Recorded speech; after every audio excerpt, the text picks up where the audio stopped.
Merci beaucoup pour votre question. Je pense que pour répondre aux préoccupations concernant le salut, il faut forcément que nous ouvrons la Bible. Et en ouvrant la Bible, il faut que nous lisons ce que la Bible même nous enseigne dans le domaine du salut. Alors, nous allons lire dans le livre de Jean, chapitre 3, verset 16. La Bible dit, quand Dieu a tant aimé le monde, qu'il a donné son Fils unique, qu'il a donné son Fils unique, afin que quiconque croit en lui ne périsse point, afin que quiconque croit en lui ne périsse point, mais qu'il ait la vie éternelle. mais qu'il ait la vie éternelle. Nous allons souligner là d'abord la vie éternelle. Nous allons également lire dans le livre de Tite, chapitre 3, versets 4 à 5. Il est écrit, mais lorsque la bonté de Dieu, notre Sauveur, et son amour pour les hommes ont été manifestés, 5. Il nous a sauvés, non à cause des œuvres de justice que nous aurions faites, mais selon sa miséricorde, par le baptême de la régénération et le renouvellement du Saint-Esprit. Jean 5, verset 24.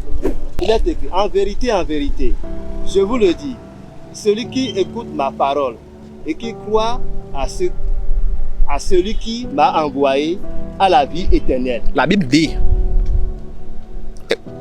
réécoutez encore. En vérité, je vous le dis, celui qui écoute ma parole et qui croit à celui qui m'a envoyé. La Bible dit, celui qui écoute sa parole et qui croit à celui qui l'a envoyé a la vie éternelle. Il a la vie éternelle. Ça veut dire quoi? Ça veut dire quoi déjà? Le salut ne correspond pas à nos efforts. Nous allons comprendre que quand on parle du salut, c'est pas plus grâce. Oui, la suite? La suite. A la vie éternelle et ne vient point en jugement. Alors, donc, je pense que ce verset nous clarifie. Ce verset nous dit que quand on parle du salut là, que c'est le Seigneur même, c'est lui-même qui nous accorde le salut. Nous allons également lire dans le livre de Jean, chapitre 10, versets 26 à 28. Mais vous ne croyez pas, parce que vous n'êtes pas de mes brebis. Verset 7. Mes brebis entendent ma voix. Je les connais et elles me suivent. 28. Je leur donne la vie éternelle. Et celles-là ne périront jamais. Mais vous ne croyez pas. Parce que vous n'êtes pas de mes brebis. Parce que vous n'êtes pas mes brebis. Verset 7. Mes brebis entendent ma voix. Mes brebis entendent ma voix. Je les connais. Je les connais. Et elles me suivent. Et elles me suivent. 28. Je leur donne la vie éternelle. Je leur donne la vie éternelle. Et elles ne périront jamais. Et elles ne périront jamais. Et personne ne les ravira de ma main. Amen, je dis amen. Que l'Éternel bénisse la lecture de sa parole. Nous allons lire dans le livre de Luc, chapitre 2, versets 28 à 30. La Bible nous parle d'un monsieur qui a eu le salut. Lorsque nous parlons de salut, salut, c'est, comment on appelle-t-on? Beaucoup disent que c'est après la mort qu'on saura si nous avons salut ou pas. Or, la Bible nous a donné l'exemple de Siméon qui a reçu son salut même avant de quitter sur la terre. Nous allons lire dans le livre de Luc, chapitre 2, versets 28 à 30. Luc 2, versets 28 à 30. Il est écrit, le 28. Il le reçut dans ses bras. Il le reçut dans ses bras. Bénit Dieu. Il bénit Dieu. Et dit. 29 et 29. Maintenant, Seigneur, tu laisses ton serviteur s'en aller en paix. Maintenant, tu laisses ton serviteur s'en aller en paix. Selon ta parole. Selon ta parole. 30. Car mes yeux ont vu ton salut. Car mes yeux ont vu ton salut. Que l'Éternel bénisse la lecture de sa parole. Alléluia. Donc, quand on parle du salut, c'est quelque chose qu'on peut avoir sur place. Quand on parle du salut, ce n'est pas forcément après la mort qu'on saura que quelqu'un a eu son salut ou pas. Salut, c'est instantané.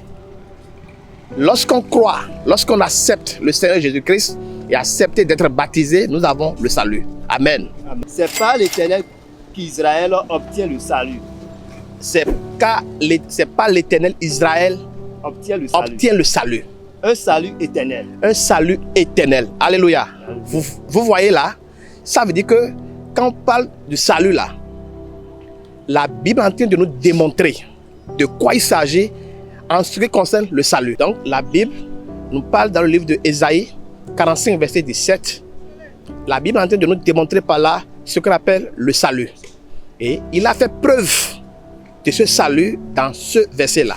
Alors, la question de départ était: est-ce qu'un chrétien peut perdre le salut? Alors, en lisant la Bible nous explique terre à terre que, étant chrétien, qu'un chrétien ne peut pas perdre le salut. Il y a une seule condition qui peut amener un chrétien à perdre son salut. Alors, de là, nous allons lire dans le livre de Marc chapitre 3, verset 28 à 29. La Bible nous fait la différence entre ce qu'on appelle les péchés et le péché. Et la Bible nous clarifie terre à terre que c'est le péché seul qui peut amener un chrétien à perdre le salut, et non les péchés. Nous allons lire dans le livre de Marc chapitre 3, verset 28 pour avoir plus d'explications en ce qui concerne nous les chrétiens au sujet le fait de perdre le salut ou pas. Nous lisons. Je vous le dis en vérité, tous les péchés seront pardonnés aux fils des hommes. La Bible dit que tous les péchés seront pardonnés aux fils des hommes. Et les blasphèmes qu'ils auront proférés. Et que les blasphèmes qu'ils auront proférés. 29. Mais quiconque blasphémera contre le Saint-Esprit n'obtiendra jamais de pardon. La Bible dit que quiconque blasphémera contre le Saint-Esprit n'obtiendra jamais de pardon. Il est coupable d'un péché éternel. Il est coupable d'un péché éternel. La Bible, l'Éternel bénisse la lecture. Amen. La Bible nous démontre terre à terre que quand on parle du péché, il y a une différence. Il y a deux vagues. La toute première vague, le verset 28 nous dit que tous les péchés seront pardonnés aux fils des hommes, même les blasphèmes qu'ils auront proférés. Mais le 29 maintenant parle du péché impardonnable qui est: quiconque blasphémera contre le Saint-Esprit n'obtiendra jamais de pardon. La Bible dit qu'il est coupable d'un péché éternel. Alléluia. Donc de là, quand on parle du salut, un chrétien ne peut jamais perdre le salut. Un chrétien peut perdre le salut à une seule condition: le fait de renier, le fait de renoncer le Seigneur Jésus-Christ, qui peut amener un chrétien, un enfant de Dieu, nous les élus de Dieu, à perdre le salut. Pour confirmer, nous allons lire également autre verset. Il est écrit: et quand il sera venu, il convaincra le monde en ce qui concerne le péché. Alléluia. La Bible dit: quand il sera venu, il convaincra le monde en ce qui concerne le péché, la justice et le jugement. En ce qui concerne le péché, la Bible dit: en ce qui concerne le péché, parce qu'il ne croit pas en moi. Parce qu'il ne croit pas en moi. C'est, vous voyez, lorsque nous lisons le livre de Jean chapitre 16 verset 8 à 9, la Bible nous explique terre à terre que lorsque Jésus-Christ sera venu, il convaincra le monde en ce qui concerne le péché et le jugement. Et il revient, il dit que en ce qui concerne le péché, parce qu'il ne croit pas en moi, c'est-à-dire la croyance en lui. Nous, les élus de Dieu, seule chose qui peut nous amener à aller en enfer, ça, le fait de ne pas croire en lui, Jésus-Christ, que c'est lui qui est venu sur la terre et être accepté d'être crucifié sur la croix pour nous, pour notre salut, que c'est uniquement le fait de ne pas croire en cela qui nous amènera dans l'enfer.